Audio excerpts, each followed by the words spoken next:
Imagine a quiet night in Madinah. The streets are still, the lamps are dim, and beneath that sacred land 2 men are digging, not digging a well, not digging a grave, but digging a tunnel aiming straight toward the resting place of the most honored human who ever walked the earth. Rasulullah Muhammad. What kind of hearts dare such a crime? What kind of arrogance drives such a hand? And more importantly, how did Allah protect His beloved? How did the Ummah respond? And what lessons does this shocking moment in history teach us today? Tonight, we revisit a story not many people know, but everyone needs to hear. The protection that Allah placed over Rasulullah is something beyond human comprehension. It is not like the protection a king places over his palace, nor like the guards a nation places around its leader. It is a divine protection, one that existed before his birth, surrounded him throughout his life, remained after his passing, and will continue until the end of time. When we speak about the honor and security given to the Prophet, we are not speaking about ordinary preservation. We are speaking about a man whose very existence was chosen, purified, elevated, and guarded by the Lord of the worlds. From the earliest days of his life, it was clear that he was not an ordinary child. Even before he spoke, before he walked, before he received revelation, Allah was safeguarding him from every harm. When his mother traveled with him to Madinah as a baby and fell ill, Allah arranged for him to be brought safely back to Makkah. When he was placed in the care of Halima, blessings poured upon her home, and every sign showed that this was a child under divine watch. When his chest was opened by angels to remove the impurity Shaitan places in every child, this too was part of the divine protection designed for his mission. Throughout his adulthood, the protection of Allah manifested in ways that still leave believers in awe. When Quraysh plotted to assassinate him on the night of Seerah, they surrounded his house, swords drawn and intentions firm. But they could not harm him because Allah covered their sight. They stood only a few meters away, yet they could not see him walk past them reciting verses of the Quran. When he hid in the cave of Thawr with Abu Bakr, the enemies were so close that Abu Bakr whispered, "If they look down, they will see us. But harm cannot reach the one whom Allah protects." Allah sent a spider to weave a web and birds to make a nest, causing the enemies to turn away, thinking the cave was untouched. Even in battles, where swords clashed and arrows pierced the air, the Prophet remained under divine care. Arrows missed him, plots collapsed, enemies were blinded, and conspiracies were dismantled before they could unfold. When the enemies attempted to poison him, Allah made the poison known before it reached him. When magicians tried to harm him, Allah exposed their spells and returned the evil to its source. This protection did not end with his passing. His resting place in Madinah remains under divine care. History records that even when individuals attempted unthinkable acts, like trying to tunnel toward his grave, Allah exposed them long before they could reach his noble resting place. The Ummah fortified the chamber, but the true protector was never the wall, never the guards, never the rulers. It was always Allah. This continuous protection is a sign of his incomparable rank.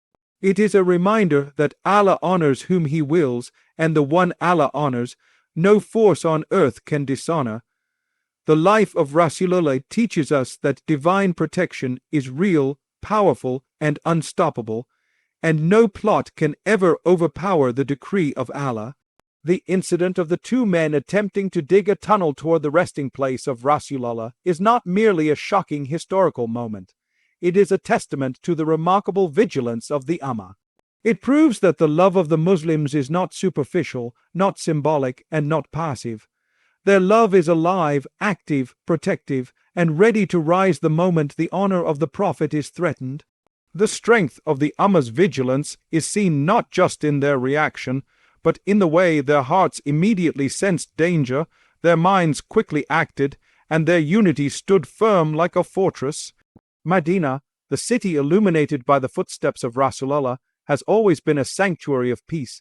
The people living there carry generations of love for him, love inherited from the Sahaba, the Tabi'in, and the scholars who dedicated their lives to preserving the Deen. So when anything unusual happens in the city, it is not ignored. Suspicion is not taken lightly, and silence is not chosen over action. This is part of the love they have. They remain alert, attentive, and deeply protective. When the two strangers arrived in Madinah, they behaved like ordinary men. They interacted with the people, blended into daily life, and concealed their true intentions. But even then, the eyes of the believers remained aware. The Ummah has always had people who are insightful, those who notice what others might overlook. Reports say that their activities near the sacred area seemed unusual. Their timing, their movements, and the signs of soil being disturbed began to raise questions. It wasn't a dramatic discovery, but a gradual recognition that something was not right. This is the strength of the Ummah. They do not wait for calamity to unfold before responding. As soon as suspicion arose, an investigation began. The people informed the authorities, who then acted promptly. There was no carelessness, no assumption that it's probably nothing, no complacency because the city felt safe. Instead, there was seriousness, urgency, and a full understanding of the gravity of the matter. They knew that the resting place of Rasulullah is not just a grave, it is the heart of the Ummah. Any threat toward it demanded immediate action, and when the truth surfaced, the entire city united. The leaders, scholars, guards, and ordinary citizens all stood as one. Their response was not chaotic. It was organized, strategic, and driven by love. They confronted the criminals, exposed their plot, and ensured that justice was served. More importantly, they took long-term measures to prevent anything similar from happening again. They reinforced the blessed chamber, sealed its foundations, and secured the area with strong materials to make future attempts impossible. This vigilance was not limited to that moment. It symbolizes the nature of the Ummah throughout history. Whenever the honor of the Prophet is challenged, whether physically, verbally, or ideologically, the hearts of the believers tremble with love and their hands rise to protect. It shows that the Ummah, despite its struggles, still carries a deep sense of responsibility. It is a reminder that our unity becomes strongest when our love for Rasulullah is touched, and our vigilance becomes sharpest when his honor is at stake. The power of sincere love for the Prophet is something that cannot be fully described by words alone. It is a force that shapes the heart, transforms character, and inspires extraordinary actions. It is a love that does not fade with time, does not weaken with distance, and does not rely on physical presence. It is a love rooted in faith, nourished by gratitude, and strengthened by the understanding of who he truly was, the greatest human being ever sent to guide mankind. This love is not mere admiration. It is devotion, loyalty, and a deep emotional connection that drives the believer to honor him in every aspect of life. The incident of the two men attempting to steal the blessed body of Rasulullah highlights how strong this love truly is. The Muslims of Madinah did not simply react out of fear of losing a sacred place. They reacted because their hearts could not bear the thought of anyone disrespecting the Messenger of Allah, even after his passing. This incident showed that sincere love is not expressed only through words, poems, praises, or lectures. It is expressed through action, protection, defense, and readiness to sacrifice for what is sacred. This love existed from the time of the Sahaba and continues until today. Think about the companions who stood in front of him in battle, taking arrows meant for him. Think about the ones who cried at the thought of being separated from him. Think about the companions who rushed to follow even his smallest instruction, not because they feared him, but because they loved him. When the Prophet would smile, their hearts would shine. When he would be hurt, their hearts would break. This is sincere love, love that changes everything inside a believer. The Muslims of later generations inherited this same love. When they guarded his grave, they were not merely guarding earth and stone. They were guarding the honor of the man who brought them Islam, who taught them how to pray, how to purify their hearts, how to speak with kindness, how to live with purpose, and how to die with hope. Protecting his resting place was an expression of gratitude, a way of saying, "We will never allow harm to approach you, O Messenger of Allah."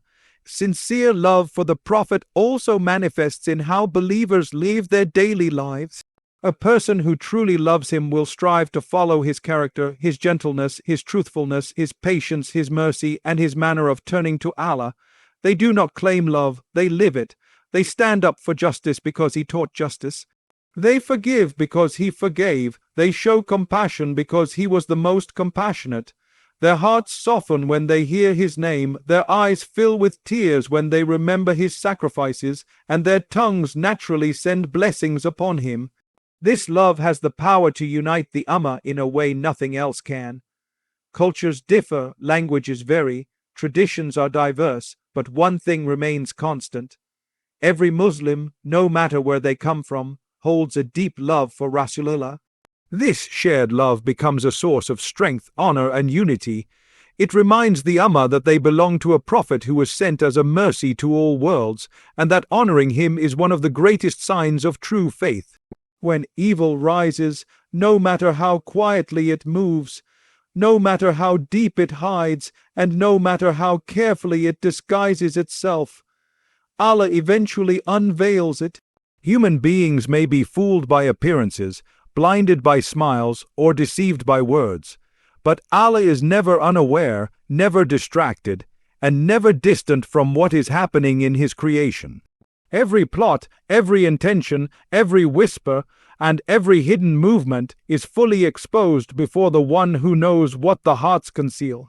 This reality becomes clear in moments of history, especially in incidents like the attempted theft of the blessed body of Rasulullah, where Allah revealed the evil long before it could cause harm.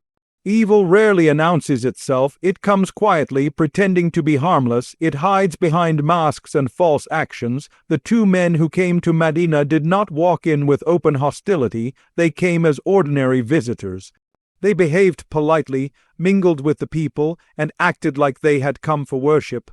On the surface, they were just two travelers among thousands, but beneath their calm appearance was a plan that no believer could imagine. They chose the night to dig, thinking the darkness would conceal their actions. They dug underground, believing that the soil would hide their footsteps. They lied to the people, thinking their words would protect their reputation. But what is hidden from people is not hidden from Allah. The Quran tells us again and again that Allah is fully aware of every plot of the wrongdoers. He allows them to plan only so that their arrogance becomes a means of their downfall. When evil thinks it is succeeding, that is often the moment Allah prepares to expose it. This is exactly what happened when unusual signs began appearing around the area they were digging. Dirt in places where dirt should not be, movements at hours when people should not be awake, and actions that did not match the behavior of true worshippers. These small signs were not coincidences. They were divine hints, ways by which Allah alerted the believers. Suspicion grew, investigations began, and soon the truth was unveiled. What the two men thought they could hide beneath the earth, Allah brought to the surface. What they tried to conceal in darkness, Allah exposed in broad daylight. Not only were they caught, but their entire plot was revealed in such a way that the Ummah could clearly see how Allah protects His messenger and how He humiliates those who attempt to harm what He has honored. This incident is a reminder for every generation. Evil can disguise itself with intelligence, strategy, or deception, but it will never escape Allah's knowledge. When oppression rises, Allah exposes it. When hatred spreads, Allah uncovers it. When a heart grows corrupt, Allah reveals its reality through the person's own actions. This is one of the ways Allah purifies societies, by ensuring that truth eventually comes forth and falsehood collapses under its own weight. When believers witness such moments, their faith grows stronger. They realize that they are not alone, that their struggles are seen, and that the world is not abandoned to the hands of evil. Allah allows the rise of certain evils only so that their exposure becomes a lesson, a warning, and a sign of His ultimate power and justice. The incident of the two men attempting to violate the sanctity of the resting place of Rasulullah teaches profound lessons about the importance of respecting sacred places, lessons that every believer must carry deep within their heart. Sacred places in Islam are not ordinary locations. They are spaces where the divine has been remembered, where miracles have occurred, where revelation descended, and where the greatest acts of worship were performed. They hold spiritual weight, historical honor, and emotional significance. When a place becomes sacred, it is Allah who grants it that status, and therefore, honoring it is part of honoring Allah Himself. Madinah is one such place. The city itself, the land it rests on, the masjid it houses, and especially the chamber where the Prophet rests, all of it is filled with barakah, tranquility, and reverence. For centuries, Muslims have lowered their voices there, walked with humility, and approached the Prophet's resting place with hearts full of love and respect.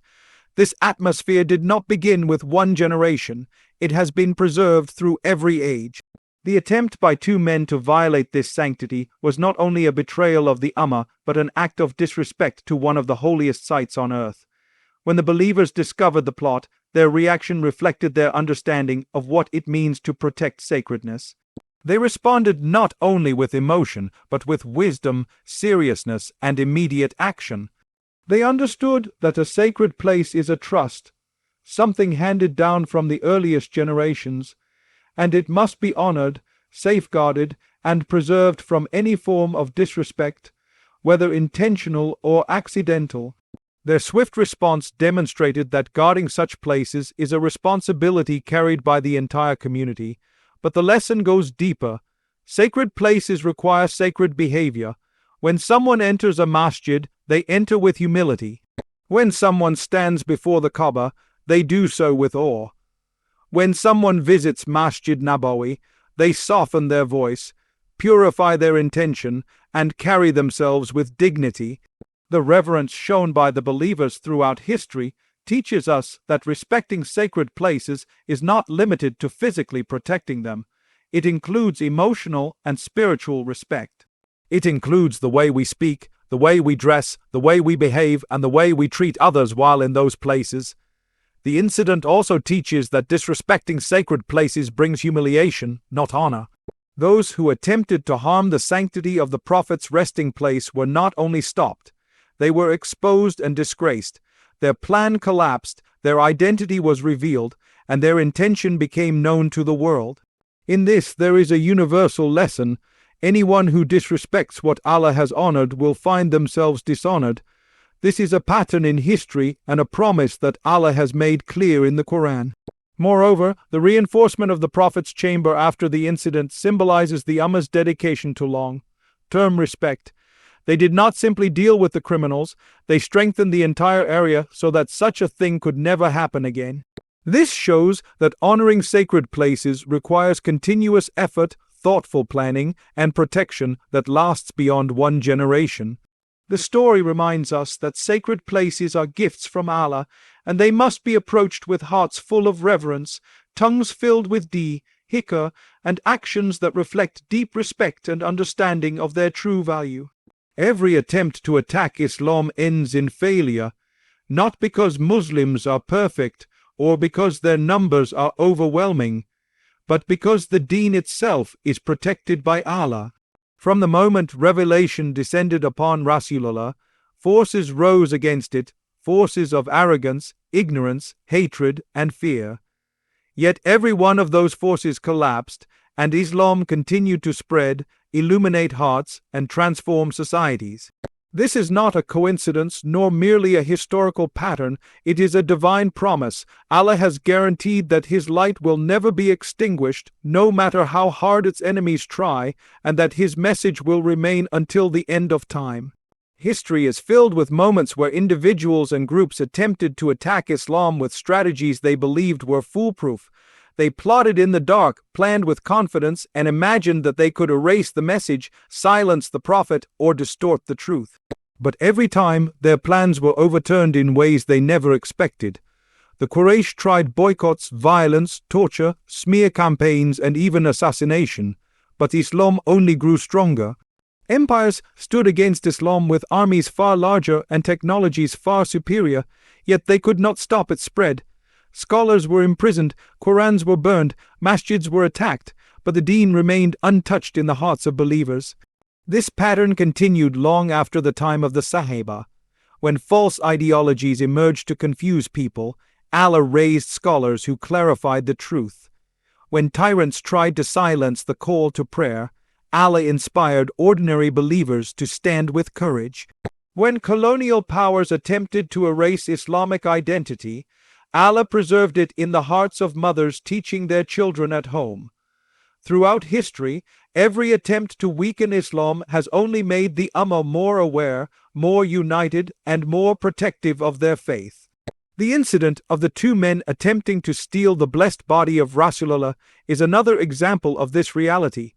Their plan was not small, it was one of the most evil attempts imaginable. They believed that by removing the beloved messenger from his resting place, they could shake the core of Islam. They tried to operate in complete secrecy, using the night as their cover and deception as their shield. But Islam is not protected by walls, and the Prophet is not guarded by human strength alone. Allah exposed their plot, humiliated their efforts, and ensured that not even a single part of their plan succeeded. This was not merely a historical incident. It was a divine message. It taught the Ummah that no matter how sophisticated an attack may seem, it will never overpower the protection that Allah has placed over His Deen. The foundation of Islam is not built on human efforts alone, it is built on divine truth. Truth does not collapse and falsehood cannot overpower it. The Quran itself declares, falsehood vanishes and truth prevails. This is not wishful thinking, it is a promise fulfilled repeatedly throughout history. Every time Islam is attacked, it emerges stronger. Every time someone tries to corrupt its message, Allah brings clarity. Every time a plot is formed in darkness, Allah brings it to light. This is why believers never fear for the survival of Islam. The Deen will always stand. It is not Islam that needs protection.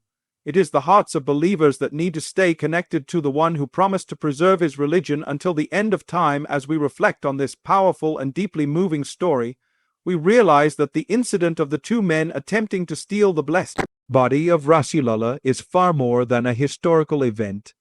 It is a mirror reflecting the timeless truths of our faith. It reminds us that Allah's protection over His beloved messenger is unshakable, that the vigilance of the Ummah remains strong, and that sincere love for the Prophet is a force that lives in the heart of every believer. It teaches us that no matter how quietly evil plans are formed, Allah unveils them, exposes them, and destroys them long before they reach their target.